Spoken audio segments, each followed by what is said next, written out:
Unity of Houston is an inclusive church where we seek to understand and live the teachings of Jesus and other spiritual masters. At Unity, we welcome all people from all spiritual paths and every walk of life. We celebrate the diversity of our city and of our world, and we teach love, tolerance, and oneness, seeking to live in harmony with open minds and open hearts. Wherever you are in your spiritual path, you are always welcome at Unity. Join us and discover that the life of your dreams is already within you. Open our new series, A New Earth, by Eckhart Tolle, where we're very excited to be offering this. This has been out for quite some time, the book itself, but consciousness hasn't shifted. So, I mean, in some ways, I guess it has, but it's a slow process. And what he is really wanting to do with this book is to awaken awareness and to wake people up. Much like in Buddhism, you know, the Buddha was simply awakened, was simply aware of what is rather than what he was thinking. And so, you know, in this beautiful landscape, and I know as even just walking across, even if you don't have a lot of exposure to gardens or anything in your daily life or today, a lot of traffic or whatever on your way to get here, but once you got onto our campus, I know you saw the azaleas in bloom and some of the beauty of the flowering plants and all of that. Springtime has sprung, flowers everywhere, the azaleas in pink, evening primroses, paintbrushes on the side of the road, bluebonnets are still out there, but other things are starting to bloom as well. It's just gorgeous. Green, so many different colors of green. And tonight, the way that Eckhart Tolle starts his book, A New Earth, is with the first chapter. He calls it the flowering of human consciousness. He says, seeing beauty in a flower could awaken humans, however briefly, to the beauty that is an essential part of their own innermost being, their true nature. The first recognition of beauty was one of the most significant events in the evolution of human consciousness. The feelings of joy and love are intrinsically connected to that recognition. Without our fully realizing it, flowers would become for us an expression in form of that which is more high, most sacred, and would become for us an expression of ultimately the formless within ourselves. Flowers, more fleeting, more ethereal, more delicate than the plants out of which they emerged, would become like messengers from another realm, like a bridge between the world of physical form and the formless. They not only had a scent that was delicate and pleasing to humans, but also brought a fragrance from the realm of spirit. Now, some part of your mind right now is going, how does he know? He sure is assuming a lot, right? The very first flower that was perceived by a human brain and whatever emanation of humanoid, you know, was stomping around, however we looked. And yet we could all identify with that description. The impossibility of such delicate, amazing flowers, such beauty and scent. Once there is a certain degree of presence, Eckhart Tolle says, of still and alert attention in human beings, they can sense the divine life essence. In other words, when we get still, when we withdraw from our thinking process and from the trap of the spinning of our thoughts and the one thing leading to another, I don't know, don't really think of my thoughts as being linear. I think of them as popcorn popping in my head. Don't forget that. Well, what about this? Well, what about that? Well, and then I'll grab hold of something and I'll try to pry with it and deal with it, and then something else will come and take my attention away. I spend way too much time in my head. And to not a lot of benefit or productivity, I might add.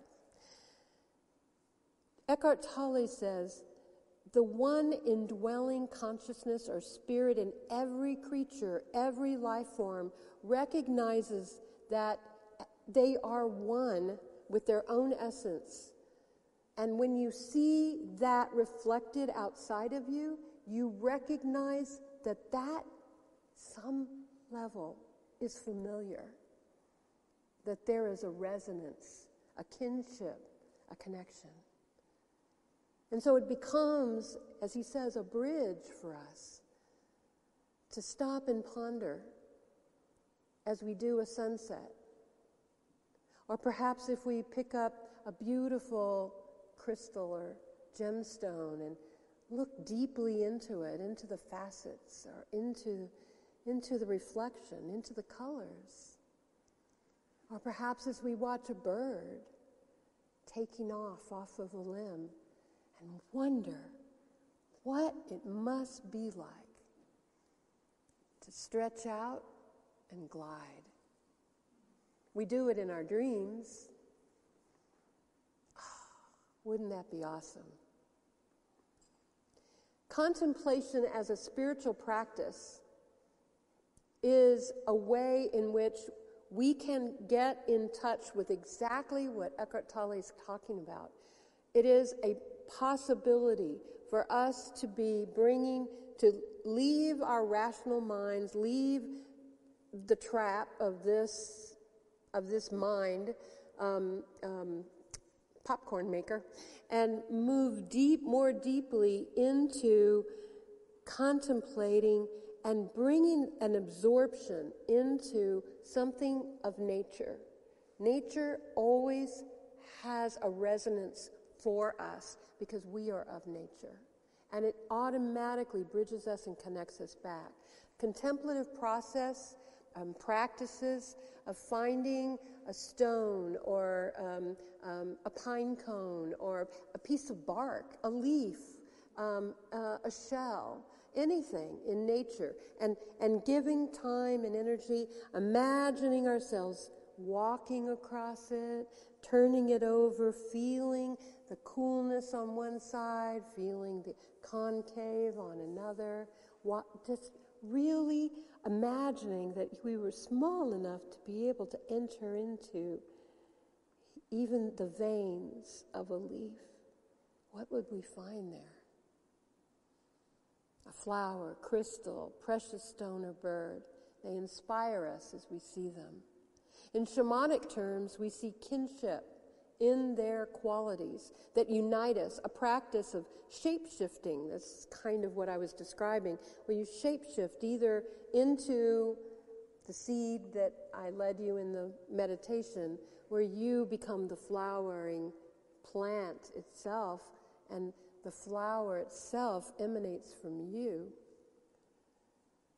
Shape-shifting to give us a sense of visceral connection that reveals and awakens more connection with our own wildness that brings us more home, more deeply to Mother Earth. This is where we've come from. It is what we must reconnect with. It is what's missing.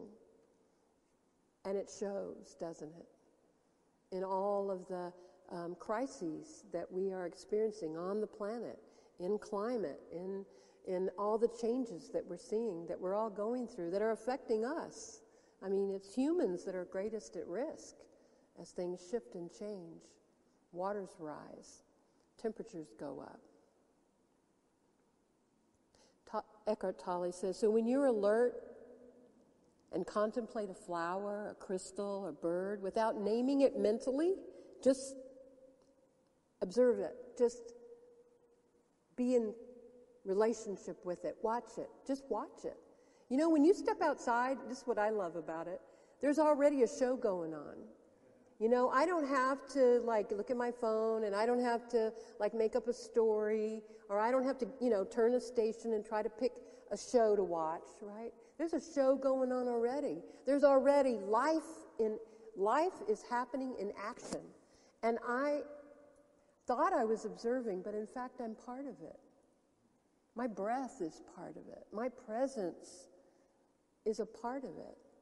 I know that because sometimes when I sit in a certain position, I used to sit on a corner of my porch when I was in New Braunfels where the wind would come through. And every now and then, a very surprised hummingbird would come whizzing by and would stop and look at me. Why are you in my path? And then go, you know. And I'm like, because I bought the house. That's what I said, you know. So it's like there is some life already happening, and I am a part of it, and so are you. And when we get in connection with it, there's healing that happens. There's resonance with it. He goes on to say that without naming it mentally, when you see these things in nature, it becomes a window for you into the formless that is also in you. He said there's an inner opening, however slight, into the realm of spirit. It's a portal. It's a portal for you, for me. Why? Because we are of the same stuff. We are of the same stuff. He says these three life forms, flower, crystal, bird, have been preparing the ground for a more profound shift in planetary consciousness that is destined to take place in the human species. This is the spiritual awakening that we are beginning to witness now. But he asks, is humanity ready for a transformation of consciousness, an inner flowering so radical and profound that compared to it, the flowering of plants, no matter how beautiful, is only a pale reflection? Can human beings lose the density of their conditioned mind structures? Good question. And become like crystals or precious stones, so to speak, transparent to the light of consciousness? Can they defy the gravitational pull, rising up off the ground on wings, the gravitational pull of materialism and materiality? Can we forget about the things we must have, the things we must do, the things we must buy, and rise above identification with form that keeps the ego in place and condemns them to the imprisonment within their own personality? Good question. Don't know. But I suspect our life depends on it. The current trends of living off the grid are evidence that there's a hunger, there's a need, there's a desire. Escaping into the wilderness, taking our vacations. I'm doing that on nature hiking, nature vacations, breaking out of office locations and office hours. We're reconfiguring ourselves, aren't we? The pandemic really helped us a lot with that. Rewilding ourselves. We get to go wild. There's a book that I bought for my granddaughter. It's called Mr. Tiger Goes Wild. And in it, it has a whole little village full of animals like elephants and giraffes and a tiger and monkey, and they are all dressed with vests and coats and hats and ties, sitting at a table, walking on their hind legs, sipping tea with a pinky, if they have a pinky, to, tilt the teacup ever so politely and to each other, until Mr. Tiger is bored with all of this. And he starts to act out. And instead of walking on his hind legs, one day he just decides he's going to get down on all four. And it creates the biggest ruckus. And there's upset and asking, Mr. Tiger, what are you doing? How are you behaving this way? And he kicks off his shoes and he lets his feet out. And then slowly, day by day, he gets a little bit wilder and starts running around on all fours, chasing the kids. And he goes into the town center where there's a fountain. And all the picture shows is that one day he went too far, because there's a pile of his clothes at one end of the fountain. As he emerges, like a Bengal tiger at the other end, and you open up the page, and he is stretched across there, and it is a surprise because he looks naked. You're so used to seeing it with all the clothes, and they're all in clothes, and suddenly it is a little shocking. He's a Bengal tiger. And then they said, Mr. Tiger, you have gone too far. You are banished.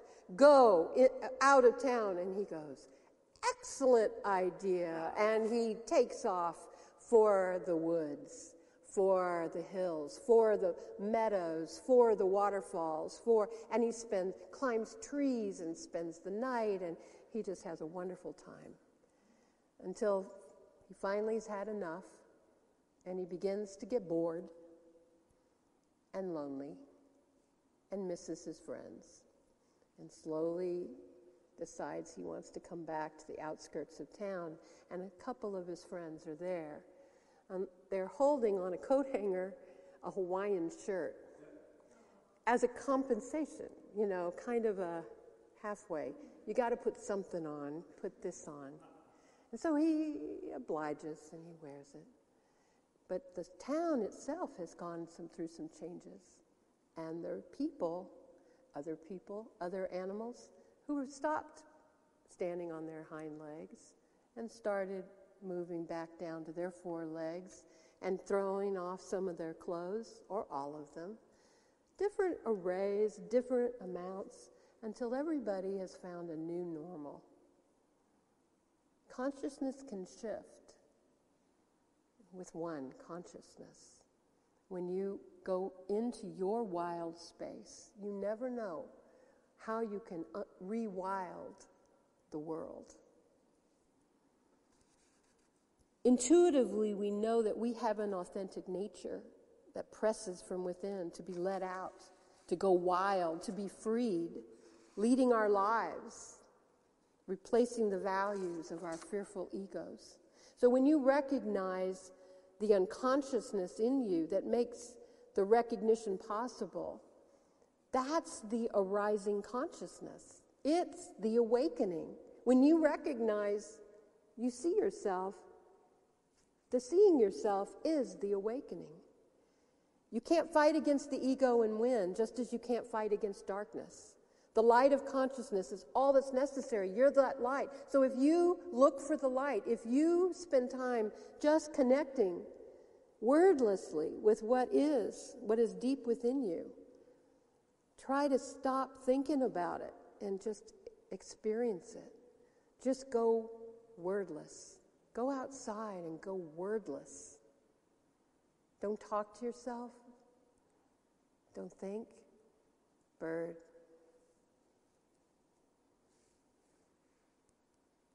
Leaf. Ant.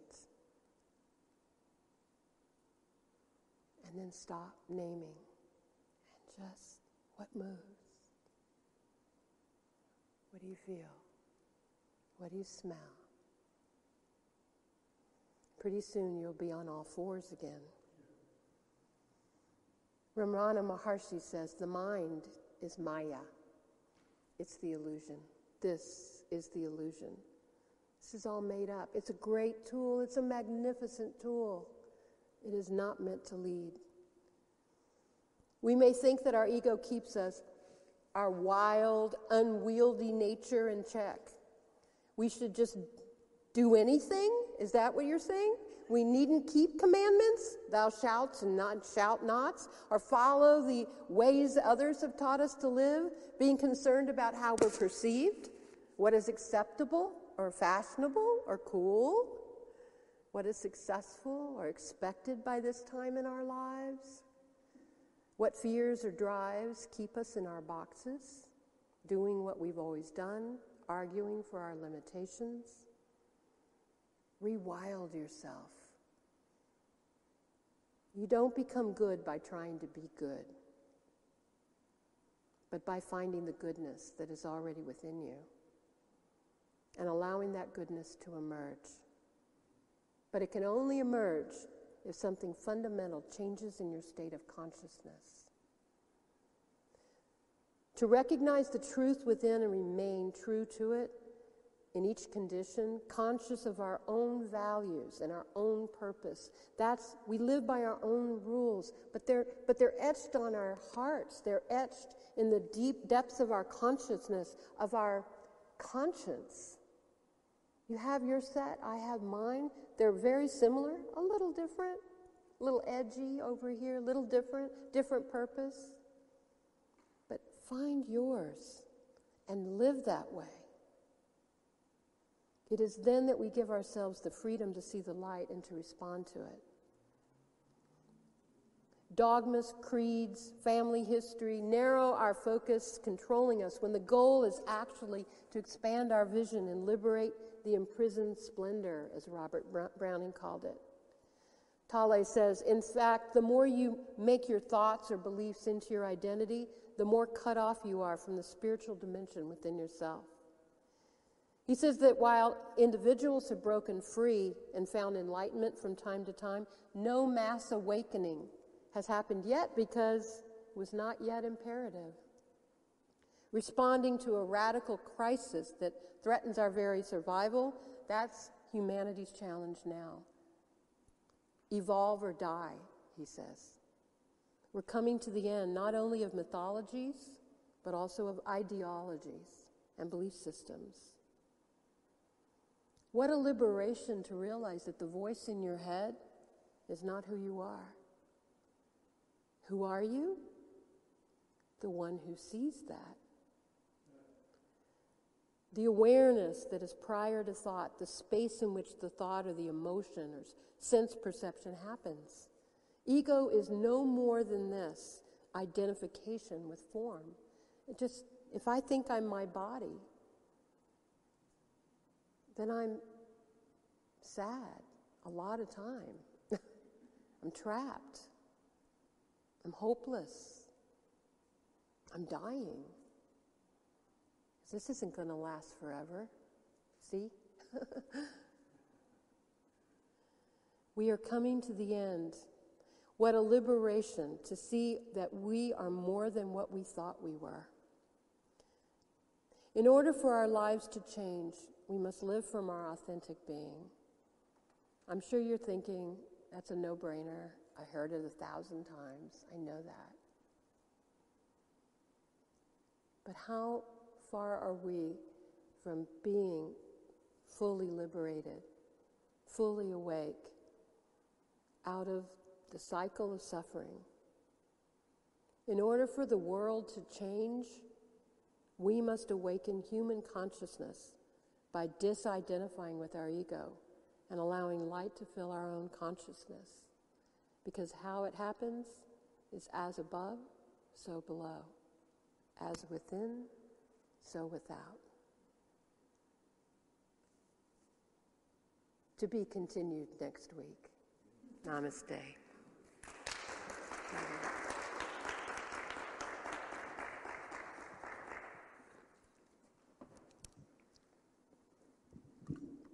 Thank you, Reverend Karen. I feel like we should just let everybody have a free-for-all and go wild right now.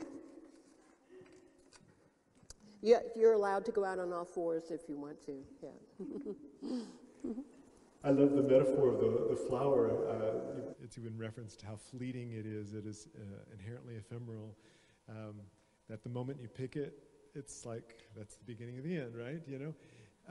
But then, and the flowering of human consciousness. I've been kind of pondering not only what you're saying about that, but just the idea of it, that even it is a fleeting, emerging experience, and yet we are a part of this continuum. You know, just like you said, you walk out and the show's already going on, and it's like the show never stops. But our attention on this particular moment, it's like a little frozen experience, just like this flower with all of its beauty, all of its fragrance, and its tenderness and its fragility. It's you can't hold both. You know, you can't hold both. You can be present to the beauty and the moment, this little fragile, fleeting experience, and yet it's just a very small little moment in a much larger context. Do you really think you can hold both? That you can be with this moment of perfection, and that in the moment of observing it, it's like frozen in time, but then it's this continuum. It's this never-ending continuum. Yeah. Oh, that you could be with the continuum? I think I can understand it as a concept. I don't think I could hold it all really in my mind. But you can be present to this flower, to this moment, to that color, to examine it and go more deeply into its form, into its construction, into what would it be like if that, I forget what the anther, whatever it is, of the very center of it, that is where the pollen sits on. What if I was standing and it was way above me? What is that like? What is this? What is the nature of this? This is a portal to the infinite, that you can just let your eyes go soft and just stay focused and in communion with it. I went to the rose garden at Unity Village very often, anytime I see roses, but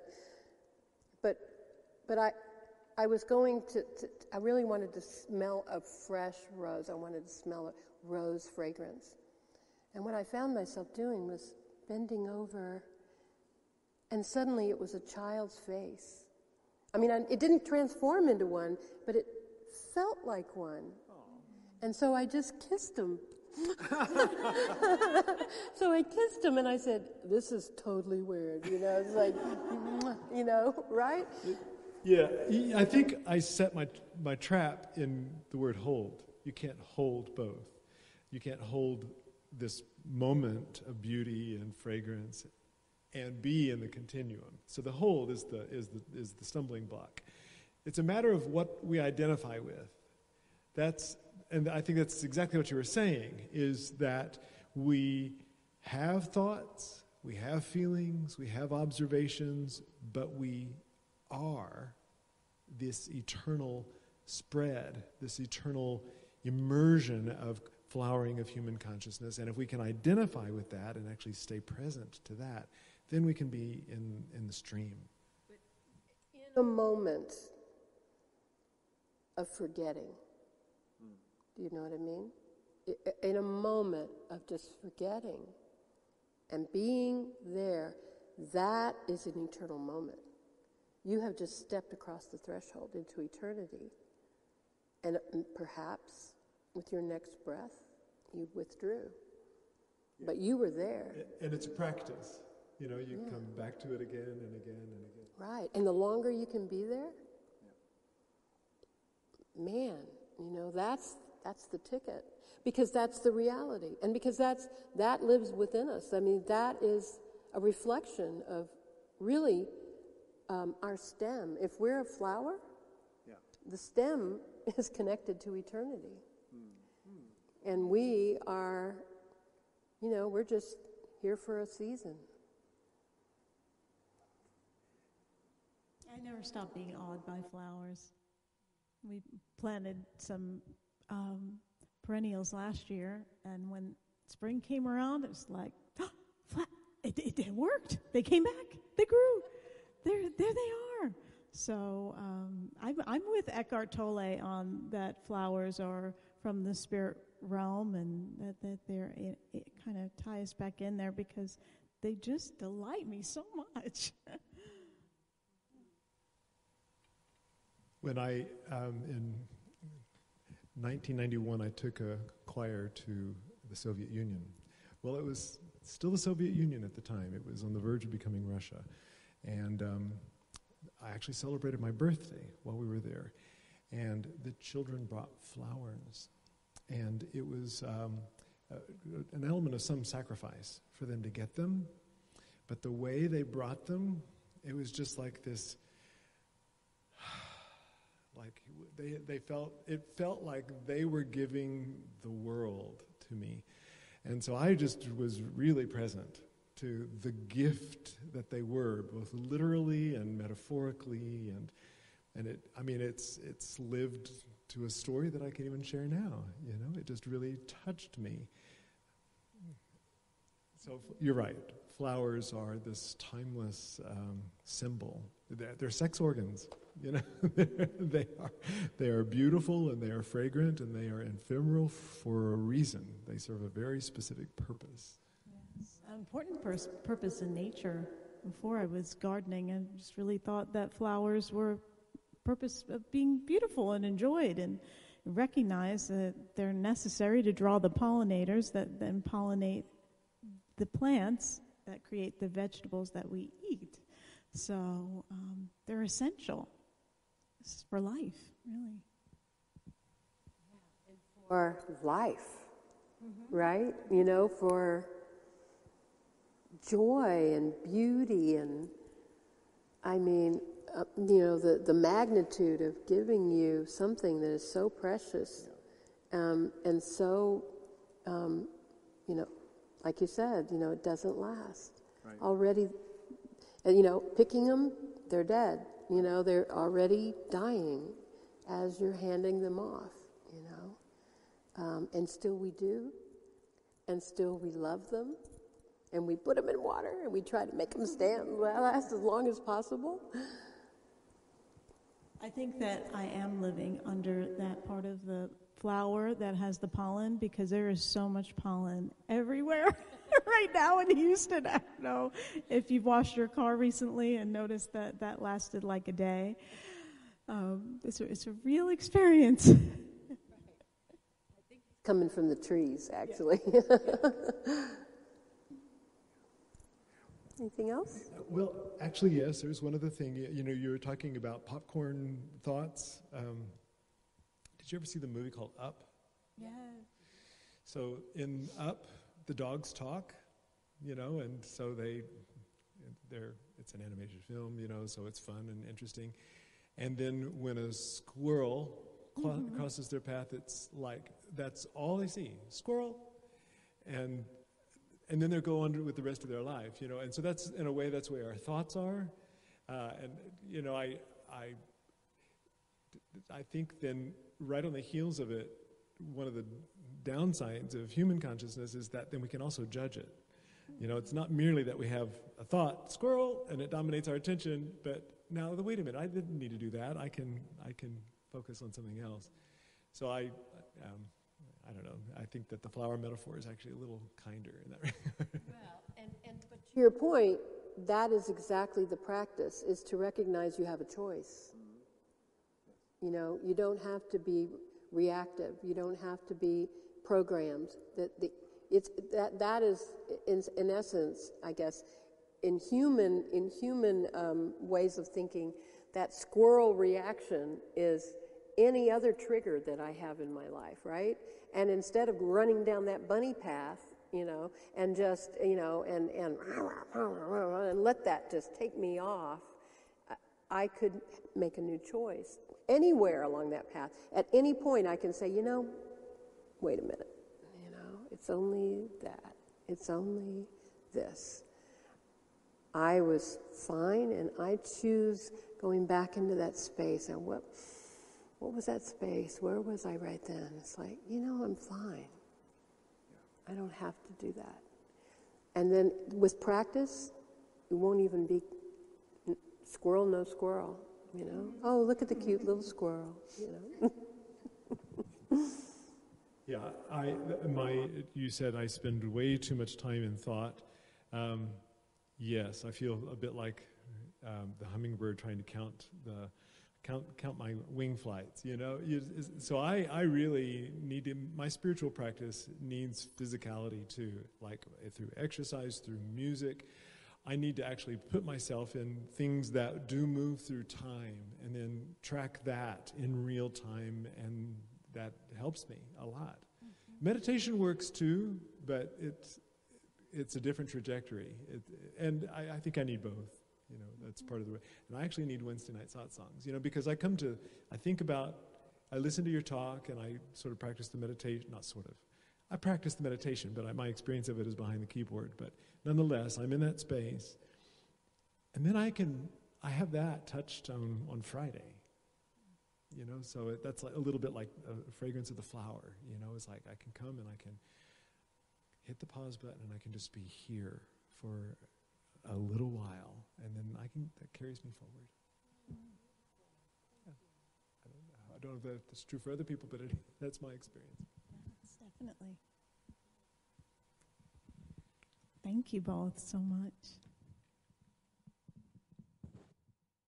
Thank you for watching this message today. I'd like to invite you to join us in person here on campus at Unity of Houston for Sunday morning or Wednesday evening services. If you can't be with us here on our campus, you can still join us live on Facebook or on our website, unityhouston.org, Sunday mornings at 11 a.m. Central.